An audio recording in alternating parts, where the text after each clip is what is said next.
આ લાવવા છે ને તો એક ફરું તાલીઓ પાડો. ઓલા ખૂણા વાળા હું હામું જો તાલી પાડો. હા બસ. જય શ્રી રામ. જય જય શ્રી રામ. આ બેનોમાં અવાજ નો આવ્યો એનું કારણ બીજું ઢીલા પડ્યા. માતાઓ ઢીલા ન પડો બાપ, ઢીલા ન પડો. જય જય શ્રી રામ. જય સ્વામિનારાયણ. ખૂબ સરસ. વિષ્ણુ સ્વામીએ આપણા સૌની લાગણી છે ને શ્રીજી સ્વામી સુધી પહોંચાડી દીધી છે કે એ વર્ષે કે 2 વર્ષે એકાદી કથા છે એ રાખજો. એટલે સ્વામીજીની લાગણી છે, એમની માંગણી છે, એમનો અનાદર સ્વામી નહીં કરે એવી આપણે મનમાં ઈચ્છા રાખીએ, અપેક્ષા રાખીએ. હજુ આપણે રામ સ્વામીના આશીર્વાદ લેવાના છે, લેવું જ કરવું છે બરાબર. દરેક સ્વયંસેવક ભાઈઓ છે એ અહીંયા આગળ આવી જાવ એટલે આપણે ઝડપથી આ કાર્યક્રમ છે એ લઈ શકીએ.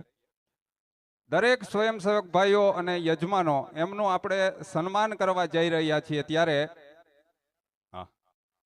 અહીંયા આગળ જે જગ્યા છે ને ત્યાં આવી જાવ એટલે આપણે ટૂંકા સમયમાં અને આમ નિરાતે આપણે લેવું છો. કારણ કે આખો જે મહોત્સવ છે એની અંદર આપણે જે આ કથાને સુંદર રીતે માણી શક્યા છીએ, ભવ્ય અને દિવ્ય આ આયોજન આપણે જોઈ રહ્યા છીએ ને તેના પડદા પાછળના કલાકારો છે ને એ રાત દિવસ મહેનત કરે છે.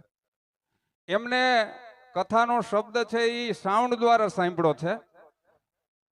અહીંયા અંદર શું ચાલે છે એને ખબર નથી અને આપણે એકદમ સરસ મજાના વાતાવરણમાં આ ભવ્ય કથાનું રસપાન કરી રહ્યા છીએ.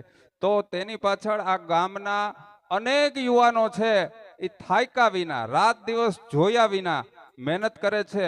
આ કામ મારું છે અને મારે કરવું છે. સવારે 7 વાગે ઉઠીએ ને તો મોબાઈલની અંદર ફોટા હોય, કોઈ છે એ કચરો વીણતો હોય, કોઈ છે એ સાવરણો લઈને ભોજનશાળા વાળતું હોય, ટોલીની અંદર લાકડા ભરાતા હોય. 7 વાગ્યાની અંદર આવા ફોટા હોય છે. તમે કલ્પના કરી શકો કે આ સ્વયંસેવકો છે એ કેટલી મહેનત કરતા હશે. તો આવા સ્વયંસેવકોને આપણે સન્માનવા જ જોઈએ. જુઓ, મેં જે સ્વયંસેવક મળે ને રૂબરૂ કીધું ને કે ભાઈ 5 વાગે તમે હાજર રહેજો, આપણે સન્માન રાખશું. તો એમની ઉદારતા જુઓ, એ કહે છે કે ભાઈ અમારે સન્માનનું શું કામ છે. આટલી બધી એમની ઉદારતા છે. પણ આપણી ફરજ છે, આપણને બધાને 5 દિવસ માટે આવી ભવ્ય અને દિવ્ય રામકથાનું રસપાન કરવા દીધું.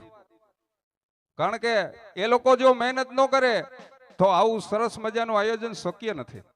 એટલે એમને આપણે સન્માનવા જોઈએ. તો અહીં જો હાજર હોય તો આપણે શરૂઆત કરી દઈએ. નાણાકીય વહીવટી સમિતિની સંભાળતા મનુભાઈ પુરોહિત, મુનાભાઈ પઠાણ, કપિલભાઈ પાનસેરિયા,